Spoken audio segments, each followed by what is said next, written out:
Fala galera, beleza? Aqui é o professor Bruno Marques, sou analista lá do TCDF, também professor discursivo no Você Concursado. Nessa aula aqui a gente vai falar sobre o concurso da Receita Federal, cargo de auditor fiscal.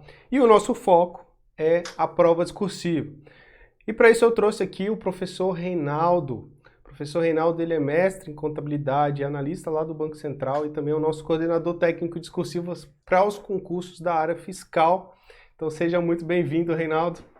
Opa, Bruno, muito obrigado aqui pela poder participar dessa live contigo aqui.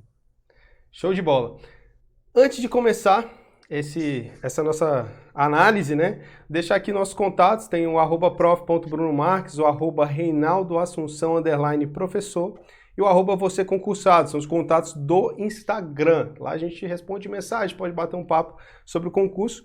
E também tem aqui o Academia de Discursivos, o nosso canal no Telegram, gratuito também, em que você tem acesso também ao meu contato para a gente poder bater um papo sobre o concurso, beleza? Então vamos lá, Reinaldo. Vamos primeiro fazer um panorama geral do concurso, beleza? Com base no último edital e nas últimas publicações do órgão. Depois a gente vai focar na prova discursiva e, por fim, no final desse vídeo, a gente vai apresentar o nosso treinamento, que é o nosso curso de discursiva voltado para o cargo de auditor fiscal da Receita Federal do Brasil, um curso específico de discursiva, para quem já quiser começar a se preparar para esse concurso, beleza?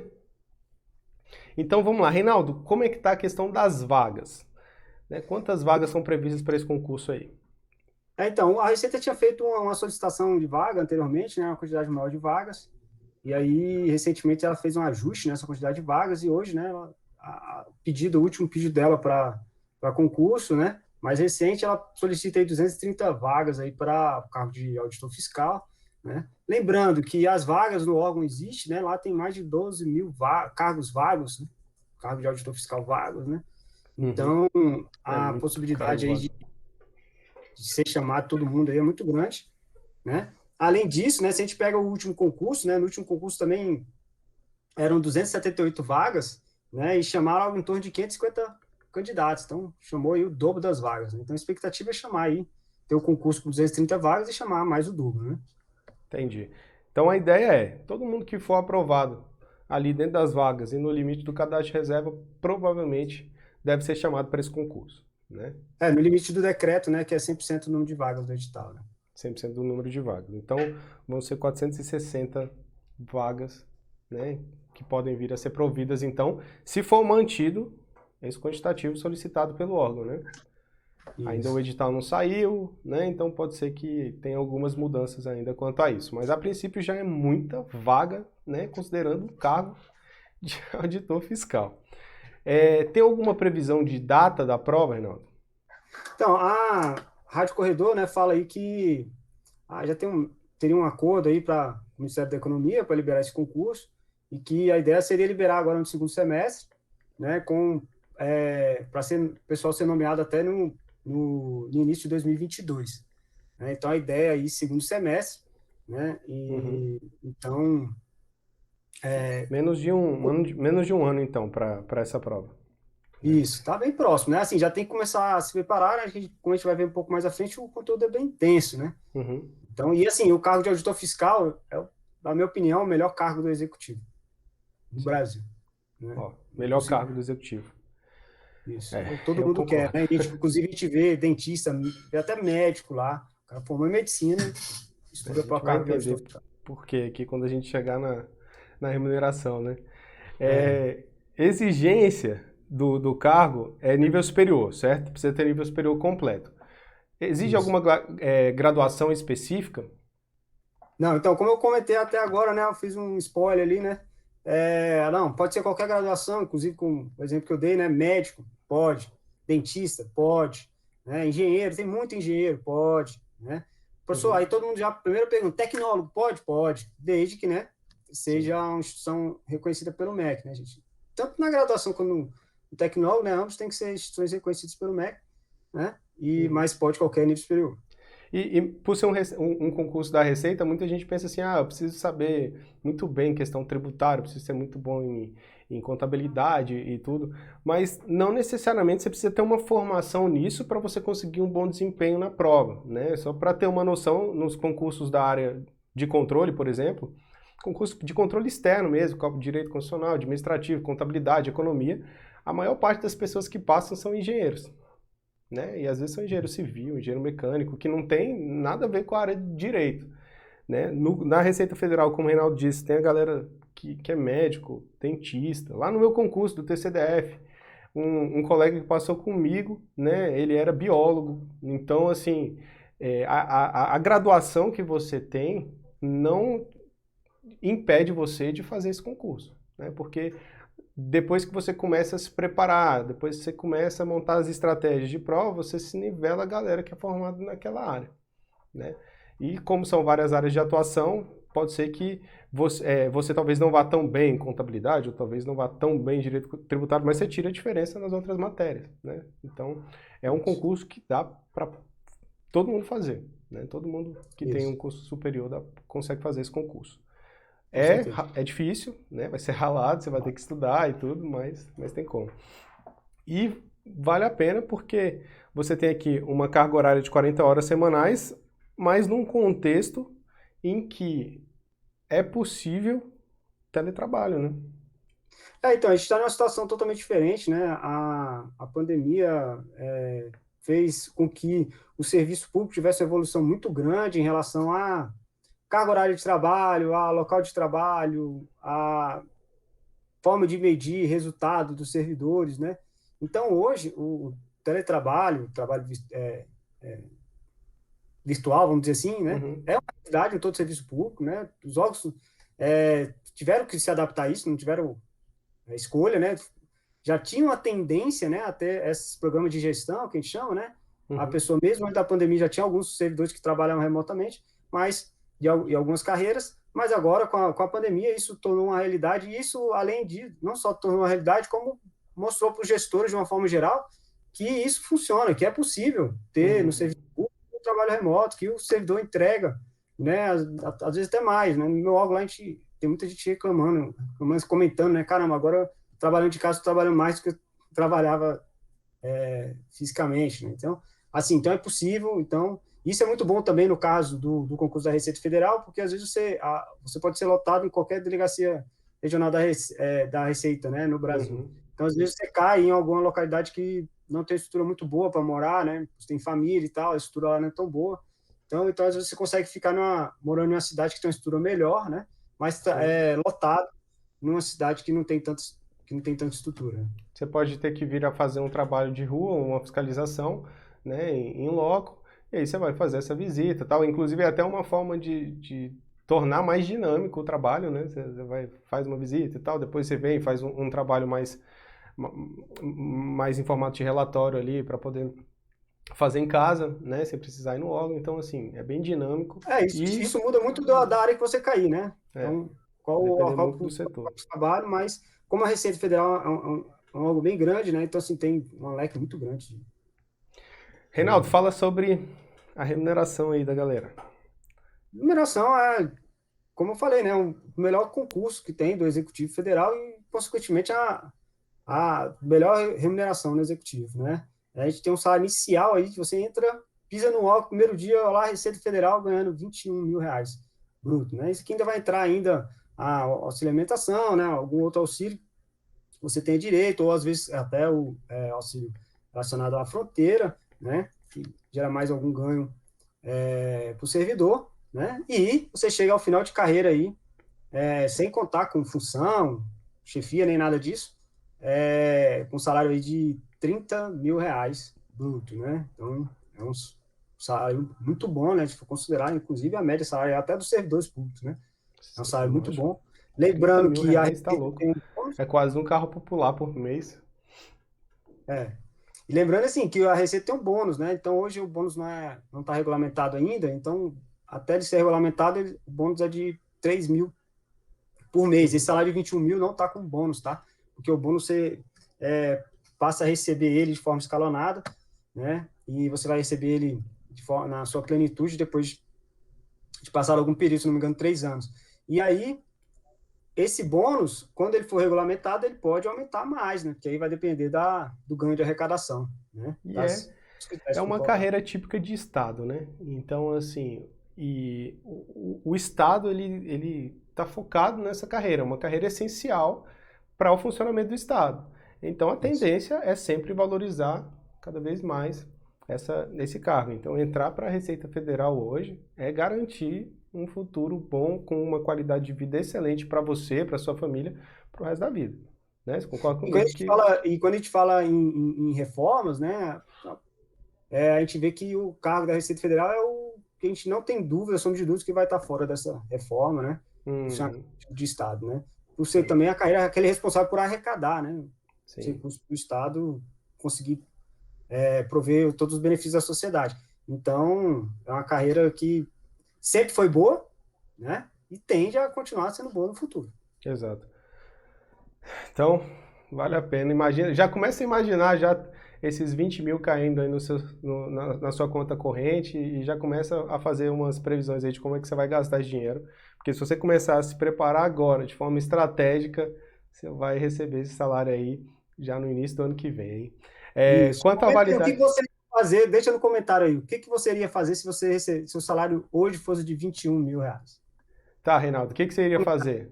Você Cara, já ganha um salário próximo a isso, né, Reinaldo? Mas se você recebesse hoje, sei lá, uma bolada, assim, dobrasse seu salário, o que você ia fazer? eu vou colocar o seguinte, então. Vou colocar o que eu fiz quando eu recebi meu primeiro salário no Banco Ótimo. Central. O O Central que tem você fez? um salário quase igual ao da Receita. O meu primeiro salário, na verdade, foi antes de receber o meu primeiro salário. Eu comprei uma viagem, fui lá para Las Vegas. Tu já fez a dívida com o salário que você não tinha recebido ainda. Como bom brasileiro, já gastei por conta, já, sem ter recebido, já estava gastando. Tá E fui lá certíssimo. para É Las Vegas. garantido, né? É a estabilidade do concurso. Então. Aí eu falei, não, vou lá para. Aí fui com duas camisetas e uma cueca só na mala. O pessoal da imigração lá me parou, né? Falou, pô, esse brasileiro vindo aqui com essa malinha pequenininha, só com duas camisetas e uma cueca, esse cara não tá vindo para ficar, não tá vindo para ir embora, não. E aí, mas eu conversei lá, expliquei, já era servidor. E aí fui lá e fiz um monte de compra, comprei um monte de coisa lá, gastei por conta e meu primeiro salário foi pagar os gastos que eu tive com essa viagem lá. Aí Mas, valeu a pena demais. então, escreve aí o que você faria, né? Pagaria as dívidas que você tem, já daria entrada num carro bacana, né? Já ia procurar um apartamento, uma casa, né? Ia gastar tudo com roupa, ia ajudar seus pais, ajudar seus irmãos, ajudar seus amigos. Como é que você ia gastar essa grana? Beleza? E quanto à validade do concurso, é uma coisa importante também da gente tratar, Reinaldo, porque é o seguinte, Isso. no último concurso a validade foi de 6 meses, prorrogado por mais 6 meses, né? E aí durante esse período aqui, foi que chamou aqui os, é, esse quantitativo de pessoas, as 550 pessoas. Só que essas 550 pessoas, elas não foram chamadas todas de uma vez, né? Isso. Não Vai foi ser chamado chamado tudo de uma vez. paulatinamente. Foi uma galera que foi chamada ali no início, né? Logo que publicou ali o resultado final, chamou essa galera e só depois foi chamar o restante, né? Então teve uma diferença de tempo ali, não foi entre a primeira turma e a última turma. Só que Isso. olha que interessante. A galera que entrou na primeira turma começou a receber o salário lá no início. Vamos supor que tenha sido chamado no primeiro mês já, né? E a última turma foi chamada lá no último mês. Então, vamos colocar 11 meses aí. A primeira turma recebeu 20 mil de salário durante 11 meses. Isso aí dá quanto, Reinaldo? 230, né? Mas assim, arredondando, né, para 20 mil por mês. Mas, além disso, né, tem que pensar o seguinte, né, que não é só também o salário que você ganha, né, também, porra, a tranquilidade. Você passa no concurso, aí todo mundo, e aí, tu vai ser chamado quando? E aí, tu vai ser chamado quando? Você fica Ou na você fica expectativa. Será que deixa vai ser naquela dúvida, chamado? Se não vai? será que vai ser chamado, né? Não, mas assim, o órgão está precisando. Não, o órgão está precisando, né? A gente vê que tem 12 mil vagas, né? Mas será que vai ser chamado ou não, né? Então, lógico, melhor você passar o mais próximo ali das primeiras Isso. posições, né? A Lá ideia no... é essa, é você passar lá na cabeça, né? Você buscar ali ser aprovado nas primeiras colocações, justamente para você poder, além dessa diferença, que vai ser R$ 230 mil de diferença, né, entre o primeiro e o último. E a diferença de pontos entre esses candidatos é muito pequena, né, então cada detalhe é importante. Quanto antes você começar a se preparar, quanto melhor for a sua preparação, maior são as chances de você conseguir essa classificação, sem falar nessa paz, realmente essa paz de já ter sido chamado e já poder começar a usufruir aí dos benefícios do órgão, não tem preço mesmo. Com certeza. Inclusive, lá quando a gente começa a analisar esse aspecto, a gente vai para a estratégia de estudo, né? Quando a gente vê a importância de conseguir uma boa classificação e dá uma olhada nos concursos anteriores e percebe que a nota entre os candidatos é muito pequena, a gente começa a ver que a estratégia deve ser em conseguir a maior nota. E isso parece lógico, né? Lógico que eu tenho que conseguir a maior nota. Mas precisa cuidado, tá? Só para você ter uma ideia aqui da importância disso, eu trouxe aqui para você o resultado que eu obtive lá no concurso do TST para analista judiciário na área de contabilidade. Tá aqui o meu nome, eu fiquei em segundo lugar no concurso. Se você dar uma olhada na minha nota na prova objetiva, ela é bem menor do que, por exemplo, a do sétimo aqui, ó. Tirou a maior nota na prova objetiva. Só que eu gabaritei a discursiva, enquanto ele tirou 60 pontos. Por conta dessa diferença na nota discursiva, a minha nota final ficou maior do que a nota final dele. Por isso, a minha classificação ficou melhor. Então, quando eu falo em tirar a maior nota, é você focar nisso aqui, ó. É na nota final.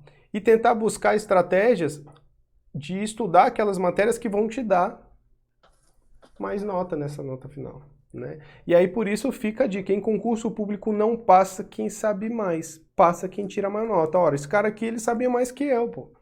Ele tirou uma nota melhor no objetivo, provavelmente ele sabia mais que eu. Só que como meu foco era tirar a maior nota final, eu gastei tempo aqui estudando para discursiva. Talvez ele não tenha gastado o mesmo tempo que eu na discursiva. Só que essa discursiva teve um impacto muito mais significativo na nota final. Por isso a minha classificação foi melhor, né?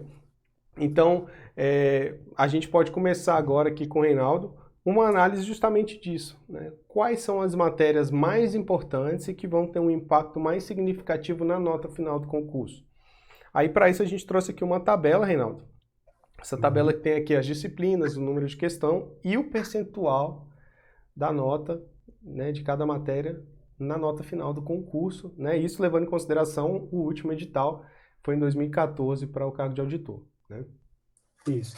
Então, a gente vê aí que tem as matérias de conhecimentos gerais, né, que ela tem peso 1, né, que vai de língua portuguesa a direito administrativo, né, a quantidade de questões, então os pontos, né, que vale a quantidade de questões, lembrando que o último concurso foi a Banquesaf, né, então a prova de múltipla escolha, né, e os conteúdos da área específica, né, que vai dar direito tributário aí até o final aí, né, de comércio internacional e legislação aduaneira, que são disciplinas que as questões, né, têm peso 2, então um peso maior ainda na nota final do concurso, né? E a gente vendo aí, tem a discursiva, né, ainda que eram 2 discursivas, né, que tinham uma nota final aí de 60 pontos, né? Então a gente vai ver aí que a discursiva, colocando todas as matérias, a discursiva, considerando como fosse uma discursiva uma matéria separada, a gente vai ver que não é bem isso, ela seria que vale a 22% da nota final do concurso, né?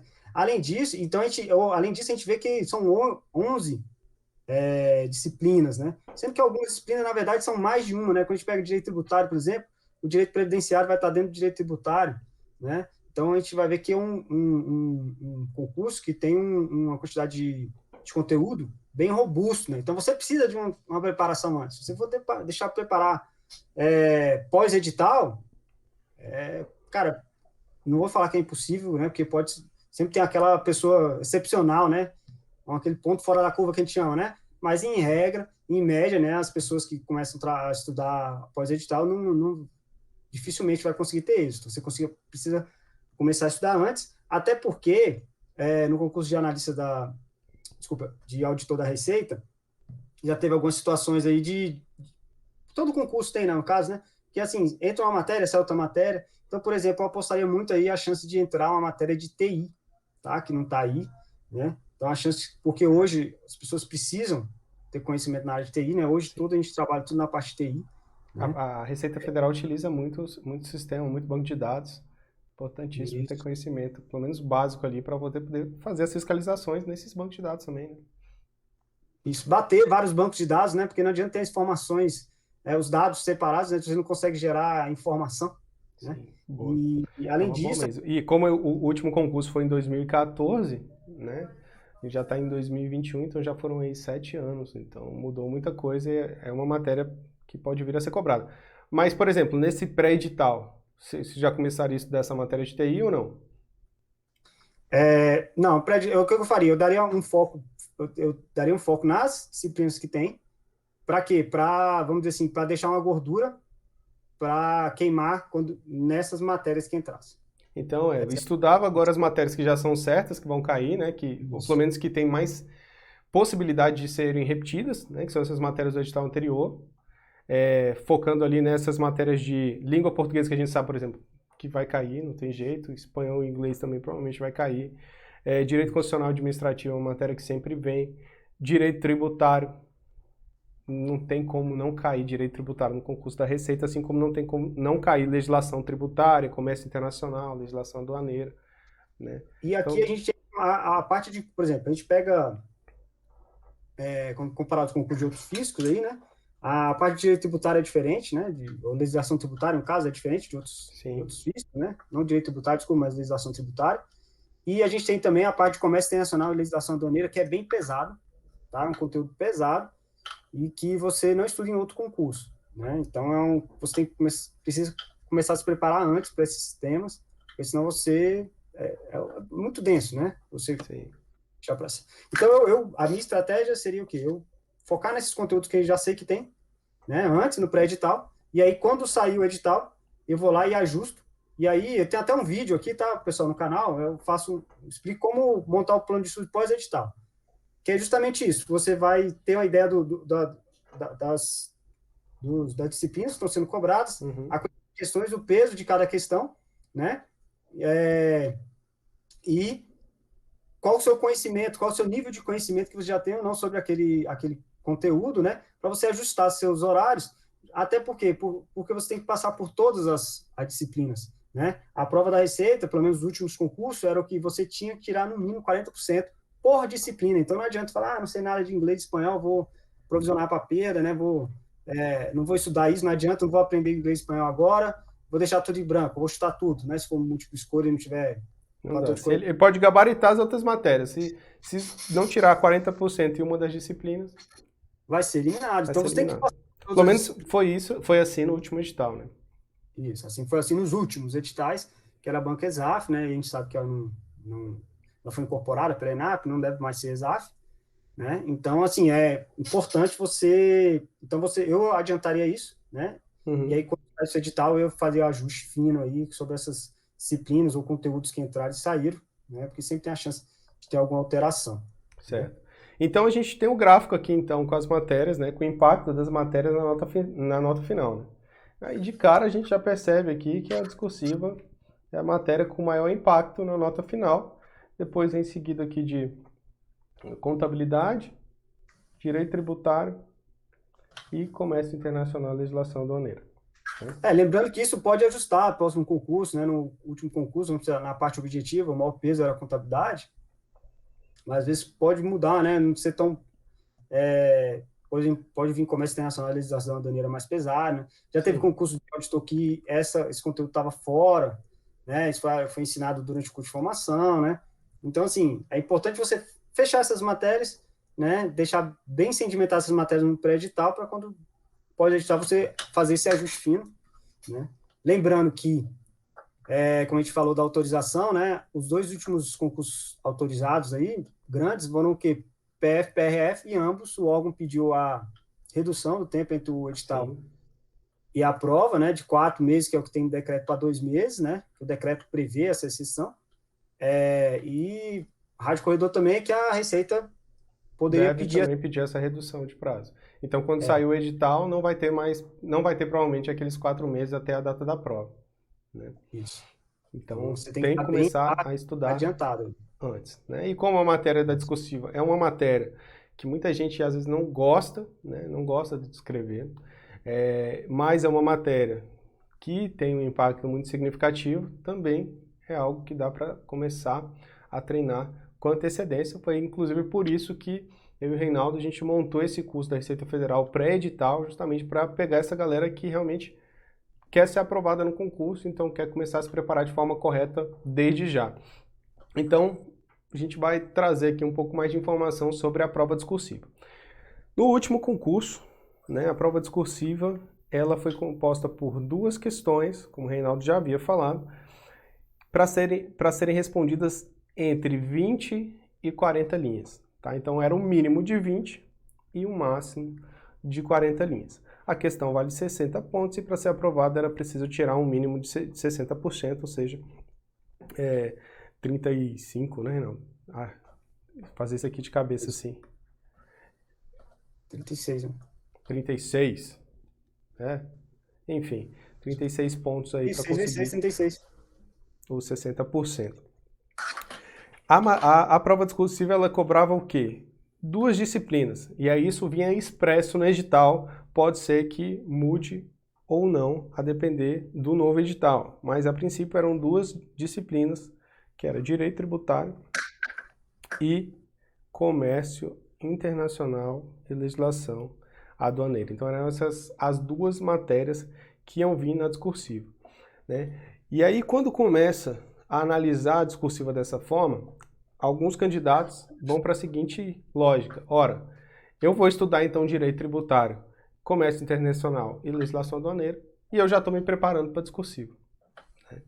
E não é bem assim que funciona, né? Até porque, se fosse assim que funcionasse, não teria gente eliminada na discursiva.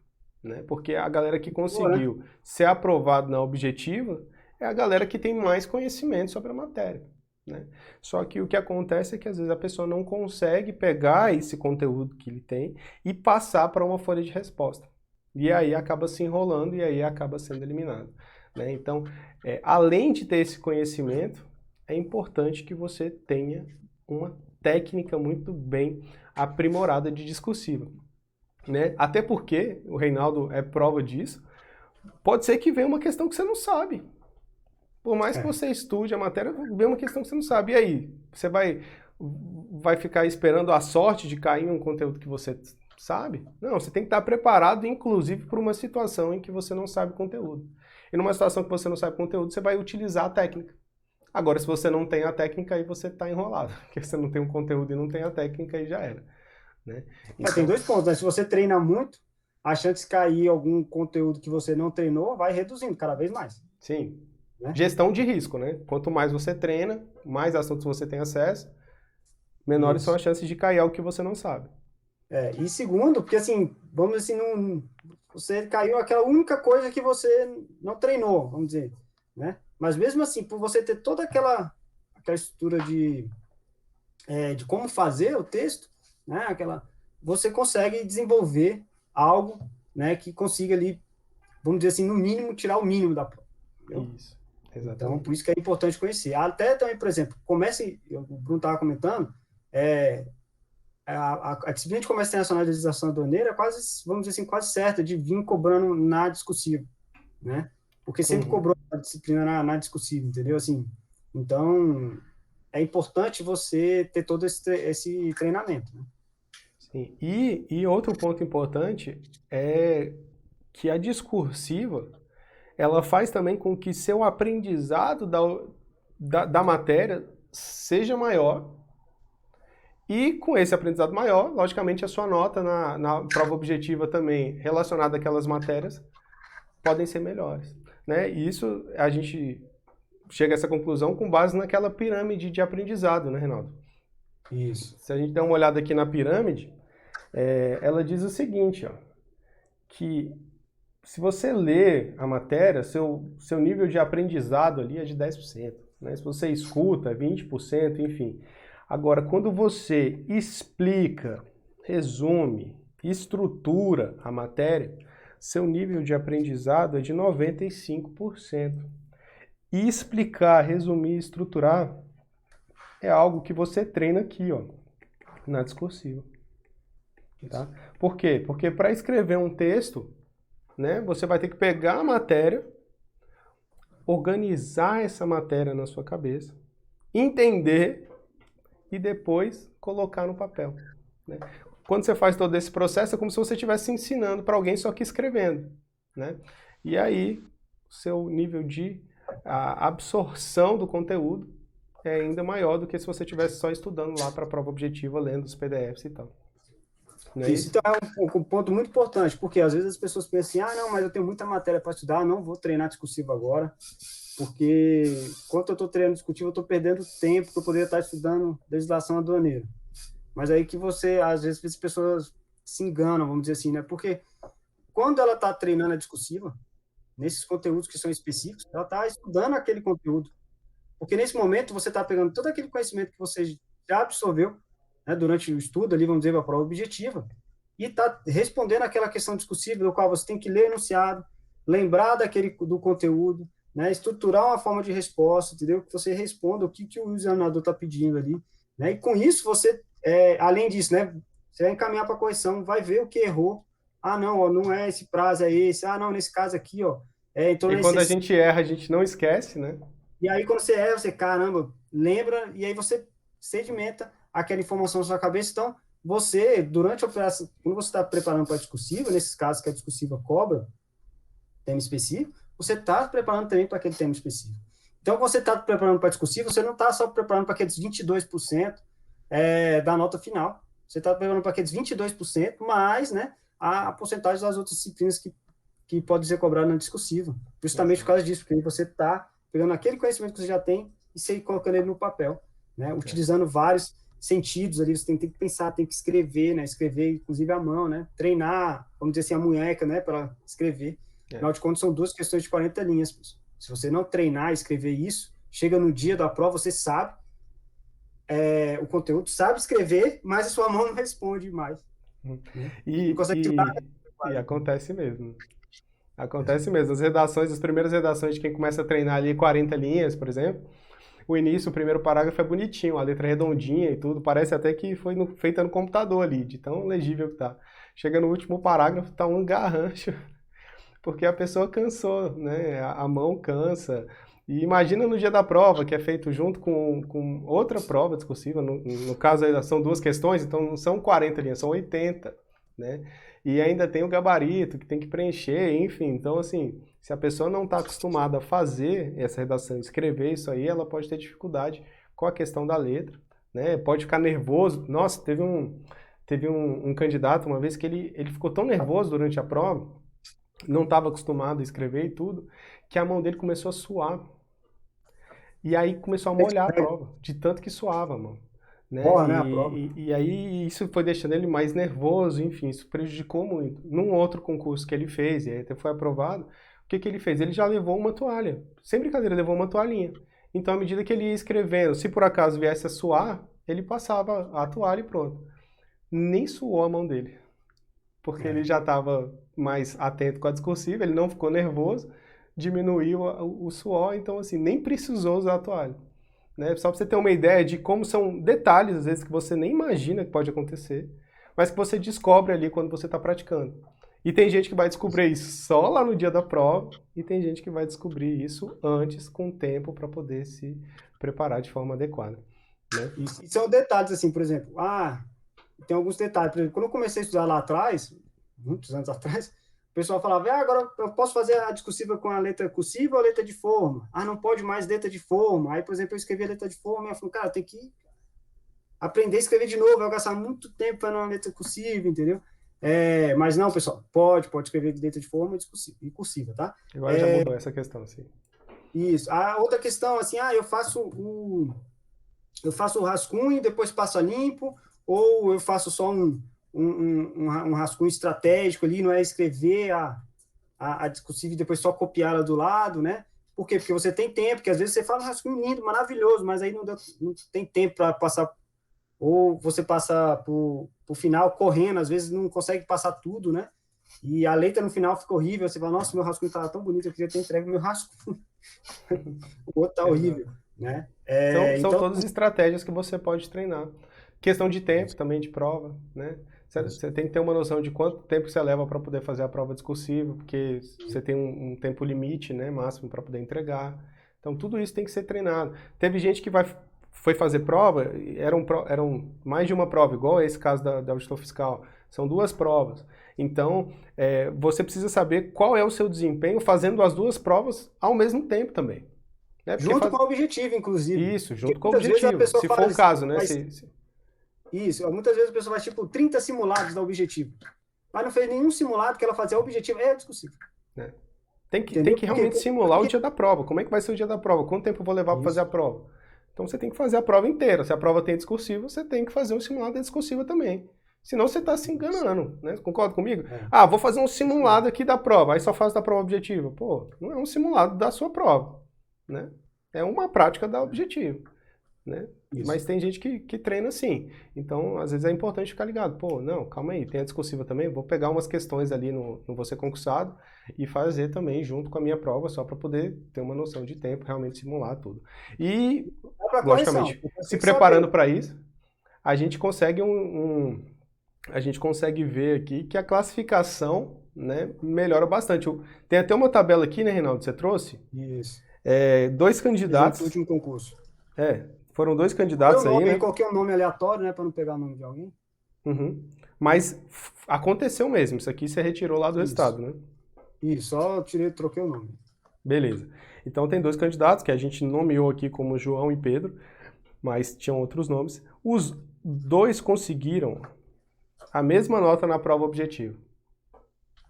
Só que na prova discursiva, o João tirou menos do que o Pedro. Né? O Pedro praticamente gabaritou a discursiva. Né? Valia 60 pontos, ele tirou 59,5. Olha a diferença de classificação. Ele pegou a faixa do acostamento aí e ultrapassou todo mundo. Ultrapassou todo mundo. Com uma nota dessa daqui, ó, ele ultrapassou todo mundo. Foi quase a mesma coisa que aconteceu lá no concurso TST. Isso aqui acontece em todo concurso. Todo concurso. A pessoa vai mal no objetivo, ou não vai tão bem quanto esperava no objetivo, mas garante uma nota altíssima na discursiva e aí sobe as classificações. E aí vai lá para o topo e no final não importa se ela conseguiu no objetivo ou na discursiva, né? Aí não importa a nota final dela. É o somatório das 2. Né? Agora vamos entrar aqui numa questão prática, né? Como que foi a última prova, né? O que foi cobrado, como é que foi cobrado, para a gente poder começar a ter uma noção do que é a prova discursiva. Para isso, a gente extraiu aqui, lá da biblioteca discursiva, tá? Lá da biblioteca. É uma ferramenta do Você Concursado em que você consegue pesquisar questões anteriores de provas e questões inéditas também, né? Gratuitamente. Você entra lá, faz o cadastro, acessa a ferramenta, faz as pesquisas, tem filtro, questão de quantidade de linhas, banca, ano, enfim, você tem um monte de filtros lá. E aí aqui a gente retirou essa questão da ESAF, né, aplicada em 2014 para a Receita Federal, para o cargo de auditor fiscal da Receita Federal. Então foi exatamente a última prova. Uma das questões, né? Aí, ó, então, uma das questões discursivas, né, Bruno? Só complementando o que você colocou, que nossos sistemas que a gente tem lá, tem mais de 10 mil temas de questões discursivas, seja de concursos anteriores. Tem tema pra caramba. Você consegue filtrar, entendeu? Tem vários, tem ali padrão de resposta, alguns tem as propostas de resolução, tem também a resolução em vídeo, né? A gente vai comentar um pouco mais à frente como funciona, né? Mas aí, lá, então, a gente consegue, por exemplo, pega lá, né, aquela Banca ESAF, 2014, o concurso da Receita de Auditor. Tá lá a questão que foi cobrado no último concurso, né? A gente vê mais ou menos aí como que foi a cobrança, né? Sim. Aí aqui a gente tem o enunciado, né? Então a gente tem aqui o comando da questão em que a banca pede, discorra sobre o Simples Nacional abordando os seguintes tópicos. E aí aqui ela elenca os tópicos que ela quer. Esse formato de questão foi seguido também pela outra questão, né? Aqui, ó, ESAF 2014, auditor fiscal. Essa aqui foi a questão 2, ou questão 1, eu não lembro da ordem que estava na prova, mas enfim, eram 2 questões, essa era a outra questão. E aí era bem parecido, só que ele vinha aqui com o comando da questão, depois vinha com os tópicos. Então ele pedia aqui especificamente o que ele queria, tá vendo? Veja que é a mesma coisa, comando da questão e tópicos. Isso aqui você pode dizer, o modelo da ESAF. Dessa prova foi a da Exaf.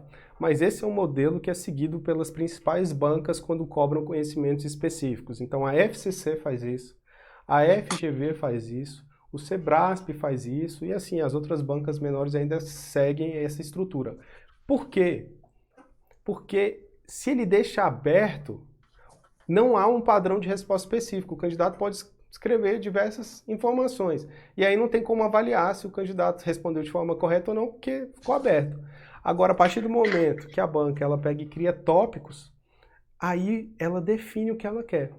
Então ela quer que responda isso. E aí ela cria um padrão de resposta, né, correto, e aí ela consegue avaliar se o candidato respondeu de forma correta ou não aquilo. Então torna o processo da discursiva muito mais objetivo, né, e atende ao princípio da isonomia, porque todos os candidatos têm a prova corrigida com base no mesmo critério. Então esse é o formato que deveria discutir. Corretores, né, Bruno? Como é que é? A gente for pegar, são vários professores corrigindo, né? São Se vários. você não direciona tanto o que você quer que o aluno responda, como a forma o que você espera de resposta, né? A forma que você quer que o corretor corrija, né? Então, aí a nota fica muito subjetiva, muito aberta, né? E dificulta também para o corretor, assim, né? Mas, assim, o que eu tenho que avaliar aqui? Qual que os pontos que... Né? Então, é aquela ideia, né? Se coloca na posição de quem vai corrigir, né? Então, se você corrigindo, né? Como você iria estruturar essa resposta, né? Sim. Então, por isso que tem essa definição, porque aí tira a subjetividade da correção, né? Como são vários examinadores, você tira a subjetividade e deixa mais objetivo. Aí a tendência é que fique mais parecida a correção, né? Então, considera os mesmos critérios, né? E aí, pensando nesse formato, o que a gente fez? A gente montou uma estratégia para você ir bem na discursiva. Por quê? Acontece muitas vezes da pessoa até saber a resposta aos tópicos, mas por não ter uma técnica de escrita, a pessoa começa a fugir do que está sendo solicitado. Tá? Então ela acha que está respondendo, mas não está. E aí traz um monte de conteúdo. Isso é muito comum em prova, inclusive, de direito. A pessoa, a banca pede uma informação ali que a base dela está na lei ou está na Constituição Federal. Aí a pessoa começa a discorrer sobre uma jurisprudência do STF, e aí puxa o STJ, e aí depois pega uma palavra lá dentro e traz o conceito daquela palavra, da decisão, enfim, acaba fugindo, sabe tanto do conteúdo que acaba fugindo do que está sendo solicitado. E aí quando a banca vai corrigir, a informação básica que era que ela queria não está ali. Então, você precisa de técnica até para não fugir. Como é que é? Só complementando outra situação, que nem é fugir também, porque, por exemplo, como tinha naquela primeira questão que a gente mostrou, eram 3 tópicos, né? Aí a pessoa, às vezes, ela faz um desenvolvimento muito aprofundado do primeiro tópico, gasta ali 80% das linhas, verdade, 85% das linhas não do primeiro tópico. Quando ela vai responder os outros 2 tópicos, ela até sabe muita coisa deles, né? Mas ele, assim, ela coloca muito sucinto, porque não tem mais espaço. E acaba perdendo ponto. De cada tópico vale o mesmo valor, entendeu? Então ele perdeu porque ela não teve não conseguiu organizar a resposta dela, né? Para otimizar o ganho de pontos. Isso é técnica. Inclusive na Sebrasp, às vezes, vem a pontuação dos tópicos. Aí tem um tópico lá, por exemplo, são 3 tópicos. Às vezes um tópico vale 2 pontos, o outro tópico vale 20. Aí a pessoa pega e gasta metade das linhas respondendo o tópico que vale 2 pontos. E aí quando vai responder a de 20, não tem espaço suficiente para poder discorrer. Aí usar um canhão para poder matar um passarinho, né? Tipo, gasta lá 20 linhas para poder ganhar 2 pontos no final. E aí com técnica, com a estratégia, você, opa, calma aí, não, vale pouco ponto, então eu vou distribuir menos linhas. Para o tópico que vale mais pontos, eu vou direcionar mais linhas. Porque se eu tirar uma nota melhor nesse tópico que vale mais pontos, a minha nota final vai ser maior. Novamente, aquela mentalidade. Passa quem tira a maior nota. Então, a estratégia é sempre buscando a maior nota, né? E aí, para isso, são 2 pilares de preparação para discursivo, né? Primeiro, a técnica dissertativa, que é você aprender ali a organizar as informações dentro de um parágrafo de desenvolvimento. Aprender as regras de estruturação do texto. Vai ter introdução, não vai ter introdução? Quando eu vou inserir introdução? Quando eu não vou inserir? quais são as regras de apresentação na folha de resposta. Então, tem a questão da margem, indicação de parágrafo, letra, enfim, são várias estratégias relacionadas à técnica. E você aprende uma vez e pronto, você vai aplicar em todas. E depois é praticar a redação, né? Ninguém aprende a andar de bicicleta só lendo livro, ninguém aprende a dirigir carro só fazendo aula teórica. Você precisa praticar, e com a discursiva é a mesma coisa. Você vai aprender as técnicas, mas na hora que você vai colocar em prática vai ter um pouco de dificuldade e você só vai melhorar fazendo. Então precisa praticar. Então os pilares são esses. Teoria, aprende a técnica, depois prática. E aí é prática até o dia da prova, né? E para isso, eu e o Reinaldo, a gente montou o nosso treinamento de discursiva, né, focado no cargo de auditor fiscal da Receita Federal. Tá? O curso ele é dividido da seguinte forma, né? Você tem aqui a técnica discursiva sucinta, tá? Só com as informações para responder esse tipo de questão de 20 a 40 linhas. Tá? Você tem os temas quentes para poder praticar, então são temas voltados para o cargo de auditor fiscal, né? E nisso o Reinaldo vai trabalhar utilizando a ferramenta da Biblioteca Discursiva, que tem mais aí de 10 mil questões, em que ele vai poder buscar questões de provas anteriores, e também na elaboração de temas inéditos, né? Pegando alguns pontos do edital, que são importantes para a prova também, e trazendo questões inéditas sobre o assunto. E o mais importante do treinamento, né, a meu ver, o mais importante, que são as correções individualizadas, né? Então, são professores, uma equipe de professores que vão corrigir sua redação, né? Então, são várias pessoas corrigindo sua redação. Então, uma vez é um professor, outra vez é outro professor. Então, você tem, assim como na banca, né, vários examinadores, você vai ter várias pessoas dando uma olhada na sua redação e apontando aonde você precisa melhorar. E Né? colocando, e aí, a cada Bruno, redação... Como é que é? lembrando que para fazer essa correção, o que acontece? Quando a gente monta o tema, a gente monta também o padrão de resposta e os critérios de correção, assim como a banca faz, entendeu? Então, a pessoa que estiver corrigindo, ela vai ver lá, ela vai seguir da mesma forma que o corretor da banca segue na prática, entendeu? Então, nossa ideia sempre é refletir a prática, né? E esses temas aqui, A gente costuma dizer que a banca é você concursado, né? A gente tem uma banca isso. examinadora, a banca é você concursado. E os temas quentes, o que a gente faz? Dentro daquele conjunto de temas que podem cair na prova discursiva, né, daquelas matérias, a gente vai lá, filtra a gente faz um estudo, né, como as bancas, como aquela determinada banca costuma cobrar aquele assunto, como o conjunto das bancas cobram aqueles assuntos, e a gente vai com isso encontrando quais são os temas que mais cobram, entendeu? Que as bancas mais gostam de cobrar. Inclusive ver, por exemplo, se a banca ela é uma banca que ela é mais tradicionalista, ela vai mais naquela coisa mais sedimentada mesmo assim, ou se não, se ela gosta de inovar, de ver coisas novas, decisões novas, entendimentos novos sobre aquele assunto, né?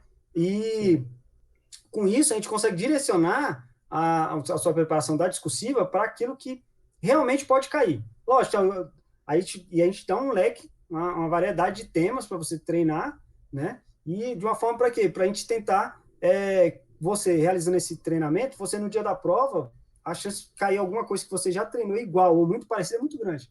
Sim, Né? o objetivo é esse, treinar tantos temas ou tantos assuntos chaves que a chance de cair no dia da prova, que um daqueles assuntos é grande. E aí, imagina só, chegar lá no dia da prova, cai um tema que você já viu, né, ou já respondeu algo, já fez uma discursiva sobre aquilo. Né, a tranquilidade que você vai ter para poder responder vai ser muito maior. Né? Isso, e esses padrões de resposta são aulas. Tá? Esse padrão de resposta que o Reinaldo monta são aulas sobre aquele assunto também. É porque você vai pegar um assunto e discorrer sobre ele na parte conceitual. Né? Então, é bem completo. Você estava falando, eu te cortei, Reinaldo.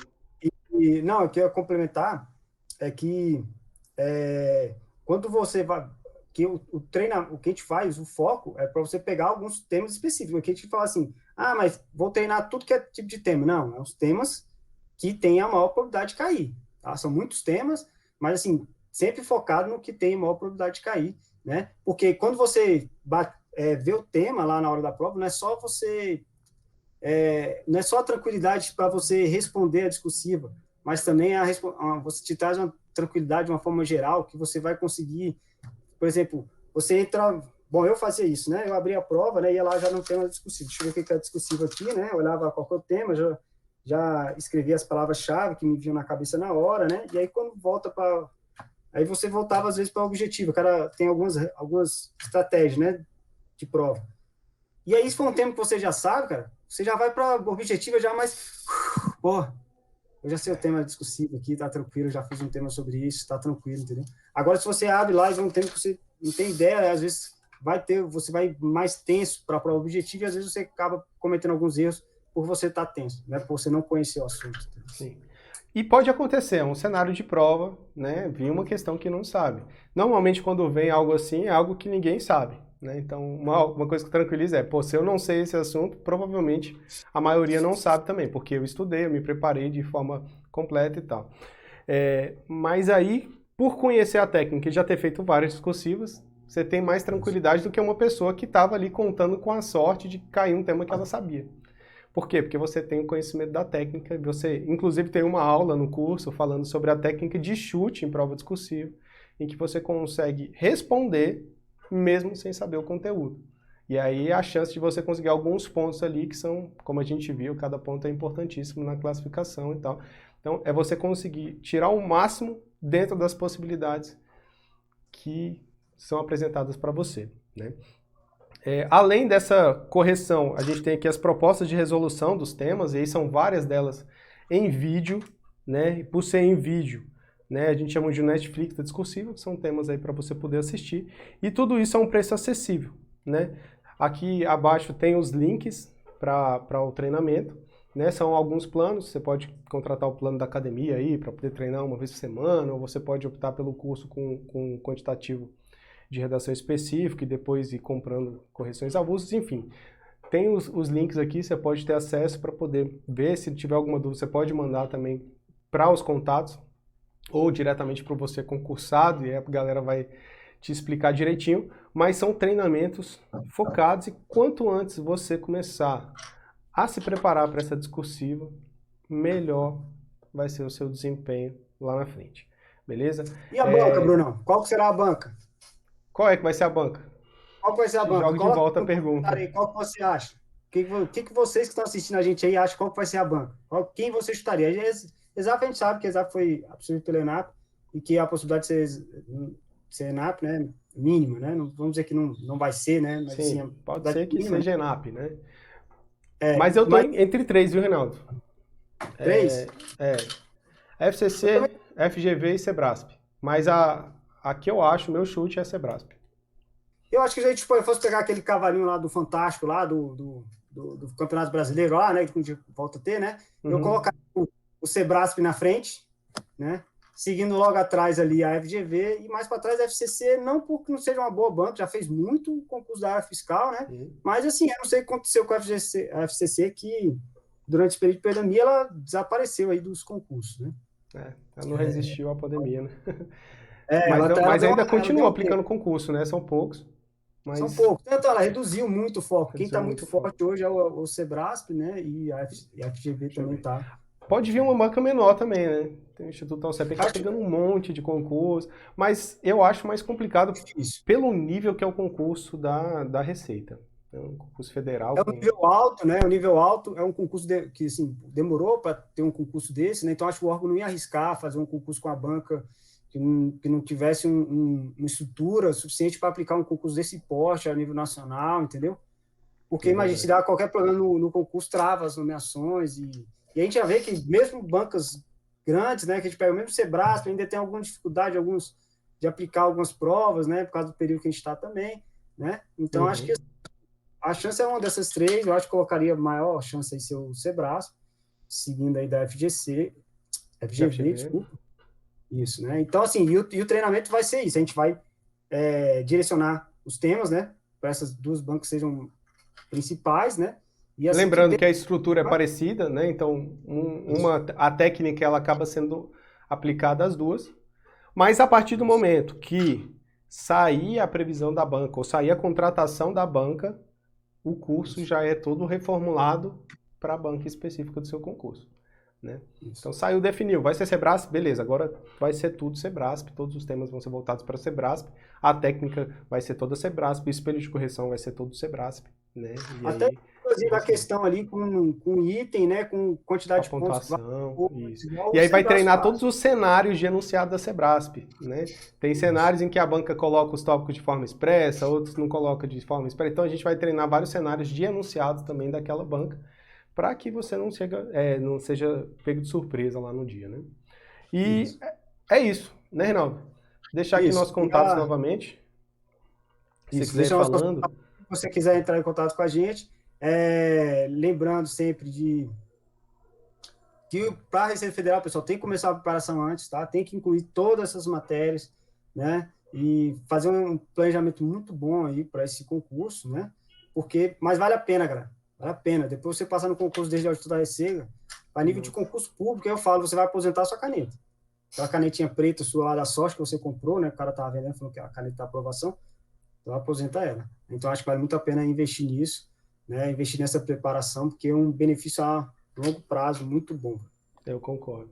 E você vai pensar lá quando você for aprovado, nossa, eu estava na dúvida se valeria a pena eu investir aquele valor no curso, né? Sendo que o meu salário hoje já é mais de 10 vezes o valor do que eu paguei naquele curso de discursiva. E foi ele que me colocou aqui, né? Então, às vezes, a gente não consegue ver o impacto de uma decisão que a gente toma agora no nosso futuro, né? E, poxa, aposentar a caneta, não ter que estudar mais para concurso, nossa, eu estudava virando noite para poder fazer com que isso fosse uma realidade. Né? Não tem tranquilidade melhor do que essa. E é isso. Reinaldo, muito obrigado por fazer essa análise aqui junto com a gente, né? Por participar também desse treinamento. A gente espera que seja um dos melhores, se não o melhor treinamento discursivo para a Receita Federal. Né? Então agradeço demais a sua participação aqui. Obrigado, vamos trabalhar para isso. E, cara, quem gostou aí, né, não esqueça de deixar seu like aí no vídeo, né? E se inscrever no nosso canal também, que a gente sempre traz alguns vídeos aí interessantes para te auxiliar na preparação para concurso público. Tá bom, pessoal? Então, um forte abraço aí, galera. A gente vê vocês lá no curso. Um abraço. Tchau, tchau.